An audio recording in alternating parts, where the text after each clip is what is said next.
Yo guys, what is up? Max on our Borderlands 4 video, and today we are going to be kind of doing a walkthrough of how to efficiently get a new level 30 character set up.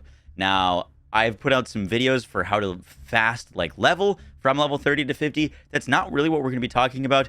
The goal of this video is to help you find how to get gear quickly, how to get set up quickly, get your map situated, and everything else that you need to get rolling on a new level 30 character, because it can be pretty difficult when all the enemies are very high level and doing a bunch of damage and all you have is a bunch of blues. So this can be a step-by-step kind of progression. I hope you guys enjoy the video. I hope you find it helpful. Let's do this. So we're starting on a fresh level 30 Amon. I've got no gear. I'm not going to be taking anything from my bank or anything like that. Just totally fresh, as if this is my very first character, I guess, starting at level 30.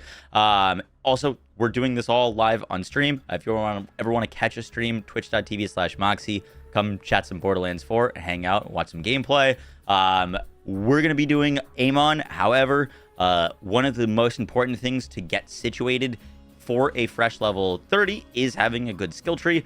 So for all of the characters, all 4 of them, I will have in the description a very solid leveling tree that is just a good start to get you going at level 30. But we're going to specifically be doing Amon today because honestly it's probably the weakest of the Vault Hunters, so it should be needing the most amount of gear to really get going. So the very first thing is when you start a new level 30 character, you get 21 rewards, or I guess it's technically 20. I've got the Gilded Glory pack. We're not going to be using any of the pre-order bonus weapons just because you might not have them.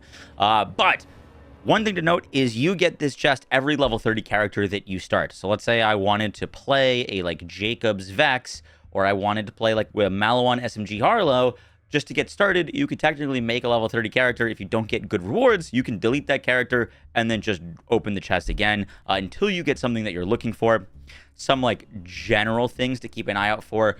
Starting out based off of your initial loot, we're just going to get rid of all of the legendary things that I shouldn't normally have. Get rid of all of those. That booming transmitter was actually us just getting lucky. That was a non-pre-order reward. But some things that we're going to start looking out for as soon as we get our first loot is anything that rolls with an underbarrel. Underbarrels are some of the strongest in the game. Looks like we've got a Rolling Thunder grenade. That could be decent. I've got a gravity well. Very bad. We've got some mini rockets. We've got a Torg Jacobs Malawan sniper rifle. That could be decent. Some ones to keep an eye out for are beam tossers, spread launchers, Vladoff with shotguns, taser attachments. Anything that is going to provide additional damage is just really good to keep an eye out for. Just for the sake of this video, we're going to keep this character, but normally I would probably roll this again because I don't see anything that's sticking out to me as being particularly good. However, we're just going to send it. So for Amon, I'm going to be speccing an Ordnance build. Ordnance on Amon is very, very strong. I have a full build guide if you're looking for one. I did not get a rocket launcher or a LMG/chain gun, so it's going to be a bit more awkward because I got to go find one. But we're going to spec a setup to try to keep our ordnance up 100% of the time so that we can do a bunch of damage. We're just going to be safe here and put some points into Machinist. Let's put 2 points into Wrath, and then our big ones is we need to get down to Primal Surge so that we have a chance whenever hitting enemies to get Ordnance restored. We'll put 5 points into Primal Surge. That should give us actually pretty good Ordnance uptime. And I'm going to toss 3 points into Impetus because we're farming. This will give us some extra movement speed so that we can zip around. So personally, once you set your skill tree, one of the first things I would do is turn UVH off. UVH is a great way to increase your rank and power level, but only once you're actually built for it. Enemies by default go from technically 0% increased HP to 150% increased HP. So if you're not geared for UVH, it can be very, very tough. We're next gonna go grab this safe house. You spawn with this safe house unlocked, and we're gonna be checking vending machines. We got really lucky there. I'm going to ignore that just for the sake of this video because you might not get a legendary. And we're looking here for patrols. Patrols are nice because they can give us some extra XP just for doing things in the area.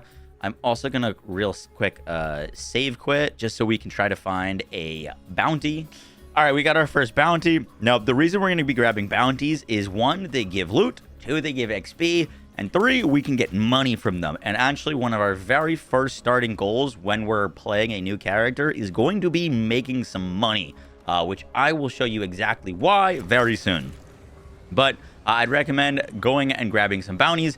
Bounties on non-UVH can be relatively easy, even with low level. If you've got some like underbarrels, you can usually get them done pretty quick. Boom. All right. First bounty done. My backpack is full, by the way. You also spawn in with some SDU points. We're going to put that immediately into backpack space as much as we can because we're going to want to be making some money. And then we'll find out what like weapons we're going to use for us for ordnance. We don't need to focus as much on weapons, but for example, if you wanted to play like a Jacobs Vex, you might want to put it in like pistols and shotguns. So first bounty done. I'm next going to try to get to our starting town just so we unlock the respec machine. Respec machine will be nice in case we want to change anything with our build. And also, it'll give us another bounty board so that we can fast travel between them to constantly get new bounties just to start earning some money and some loot. So we've made it to our first town where we can grab more bounties. Gonna go knock that out as well. So my goal here is get a bit of gear and gold from bounties. And then we're gonna go do Splashzone to try to get a fireworks, basically. And then my goal is to hit Maurice's vending machine. Maurice's is free legendaries. They should be about 340 to 400k gold. You know, everyone's is different, so I can't be like, oh, it's gonna be good for you. But like, basically having an option of a guaranteed legendary is super helpful. Nice. Centripetal, suck my butt. All right, we've done a few bounties. Our build is feeling decent. And now we're going to make our way over to Splashzone. This is just to the right of your starting area. We are looking for a fireworks shield to help us with our like clear speed. And also just we can earn a lot of money here really, really fast. Nice. Beautiful. We just got 2 rocket launchers to drop. That is very good. Very, very, very good for us. So from our first Splashzone kill, we got a heavy ordnance rocket launcher, which is pretty lucky. That should basically super juice our damage and clear speed now on a full ordnance build. Yup. Splashzone is very dead. So we just did like 6 to 7 runs of Splashzone. And got some like decent gear. I got a green class mod for my build. We got a fireworks shield so that we can have some extra clear speed. I grabbed a rep kit so we can get a little bit of healing. Got ourselves a purple ordnance with 2 shot so that we get extra shots. And then for our specific build, we grabbed some gun damage and gun splash damage enhancement. And we're looking pretty good. So now that we've farmed a Splashzone and we've gotten some decent gear, I'm going to do a little bit of a currency check. Which we've got 487,000 gold. I'm looking to get about 5,000 just to be super safe. But we are going to go find Maurice's Black Market vending machine. This is a vending machine that is available at all times. It moves around every week, but it gives you guaranteed legendaries. Now, these guaranteed legendaries will be the same legendaries for you that whole week. But for example, there could be something good for us that we could grab at level 30, and then we could go get another version. Let's say we're playing a sniper build. There's a sniper in there. We could get at level 30. We could get level 40. We could get level 50. You could basically have a guaranteed legendary at multiple levels. You just come back every like hour, 2 hours. It respawns every 30 minutes. But just checking that vending machine can give you a route. Let's say you wanted to do an SMG build, but there's really good pistols in it that week. Then maybe you're going to go do a pistol build. So for this particular week, Maurice's Black Market vending machine is all the way up here where we're going to need to travel. So in order to not like waste our time while traveling, we're not just going to beeline it. We're going to hit some safe houses, hit some silos on our way up to get some more STU points, unlock the map a bit, and get our character a bit more set up, while also checking a vending machine so that we know what legendaries are going to be guaranteed available to us as we're progressing. So that took us about maybe 20 minutes. We found out where Maurice's Black Market vending machine is. If you're ever curious to where the vending machine is, I will always have a video up on the channel, as well as a short for its location. But we basically just kind of went around the Fade Fields. We hit up the Shut-Eye Keep, hit up the Someday Rise, grabbed Gray Havenage, went to Belton's Spore, just basically setting up a network of fast travels. And then we grabbed Heritage Opage, which is the closest one to this week's Maurice vending machine, but it will be different every week. All right, we made it to our vending machine. I've got 542k currency, and we're level 30, so we should be able to get anything here. I was correct. Everything's around 300k, so I was just being extra safe. In my vending machine, I've got sniper rifles. Not super great, but I'm going to pick up a stopgap with a shotgun. Let's pick up the highest DPS one. Boom. Your Maurice Black Market vending machine will be different. It is the same on all of your characters, so you can go check it on like a level 50 character or whatever character you want to see, and then come here on your level 30. Stopgap is not going to do too much for me because it is a sniper rifle and I'm an ordnance build, but let's say that is a good weapon for my build or for leveling my character.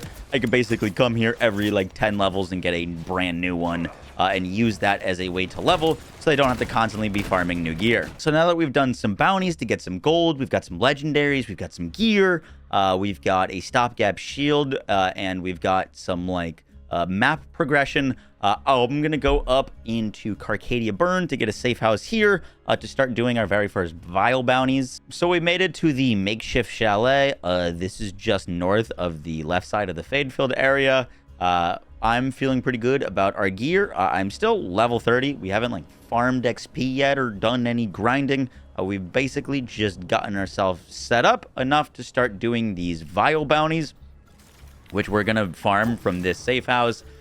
So what we're gonna do is go to our session settings. You can only farm Vile bounties on UVH1. When you make a level 30 character, UVH1 will be unlocked and turned on by default. I turned it off to get my character situated, but now that we have some gear, we can turn that on, which will reload the world.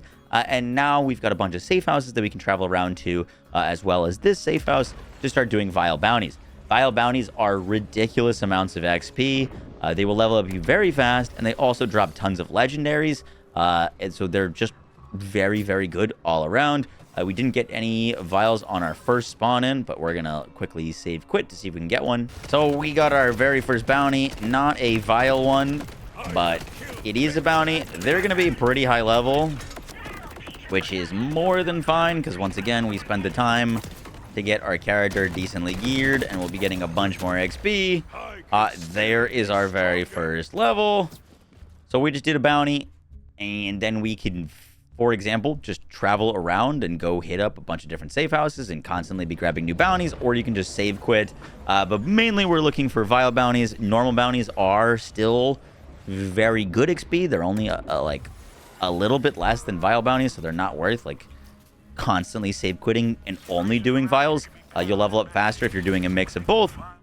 But we just quickly traveled, got another bounty, and we can just spam these. You will level very, very fast. It takes a few bounties per level. And now that your character is set up, you should have an easy time knowing or some things to like kind of collect before you start farming Vile bounties. The number one thing is anything with splash radius will make a big difference. These Vile enemies have crystals on them that if you do not have any sort of splash radius or anything that does AoE damage, they can be a real pain. You're looking for grenades, rocket launchers, Torg stickies, spread launchers, big rockets on sniper rifles. Anything that does damage in an AoE will make your life way easier doing this. If you're not having any luck getting those things, you can come to the Saw Clench Ripper Drill site. This is in the Ruined Sumplands. It is just like southwest of this big Cheerio. And this will drop the Wombo combo, which is a splash AR that is fantastic at taking down Vile targets. You can farm one, it'll last you for like 10 levels, and then farm just another one. So pretty easy to do if you're not having any luck getting like other splash options. Ooh, we just got double Vile bounties. Let's grab those. When you're grabbing these bounties, what you're hoping for is literally exactly this. You're looking for... The reason we use Makeshift Chalet is because it has a very high chance for the bounties to be located in this area, which is very, very efficient. You probably do want to go out and grab the safe house that is up here. So that if they do spawn up here, you can just knock those out quickly and just fast travel. But a lot of the times the bounties here will be super close and just to the right, and a lot of times they're like on top of each other. That is why we particularly like a Makeshift Chalet for bounty farming. Boom. That guy's dead. Massive XP for us. Also, after doing your bounties, make sure to claim your rewards. These do not scale with your level. The rewards that you get will be whatever level that you got them or were rewarded them. So like if you save all of your like rewards for level 50, they're all going to be like a level 36 and level 37, for example. So there's no point in trying to save these or stack them up. Just open them when you get them. And if you're doing vial ones, which are like last two will be vials, you do have a sizable chance to get legendaries from them. So that is kind of our quick start guide to getting a brand new fresh level 30 setup. I would just continue doing vial bounties while getting gear. If there's a specific legendary for your build, if it's a gun, for the most part, I don't recommend farming it while you're leveling an alt because you'll out level it pretty quickly. However, if like things like shields, things like rep kits, those can be super helpful. That's why we stopped to get fireworks shield because that will last us quite a while. For the vault keys around the map, you do not need to do the silos to get vault keys. I will have in the description a location guide for all of the vault key fragments if you just want to grab them again. I typically save my vaults to run at like higher levels at level 50. However, if you really want the like booster and like jetpack upgrades, you can grab them and kind of go around the world, grab those and do the vaults. Do the vaults on a normal difficulty, not on UVH. Your drops won't be much better and they'll be way faster to do, so you're not struggling on them, so that you can have those like booster upgrades for the rest of your journey. From there, you would just hit level 50, and then as soon as you hit level 50, I personally like to work on doing the UVH challenges, where you need to go around the map and find specific bosses and kill them. You knock that out, you get to UVH 5, and along the way, you can do some farming for whatever gear, whatever build you want to go for. Guys, that is going to do it for the video. I hope you enjoyed. Let me know if you kind of like these like step-by-step-esque walkthrough-esque tutorial videos, a little bit different from my normal style. But I hope you guys found it helpful. I will catch y'all in the next one. Take care. Bye.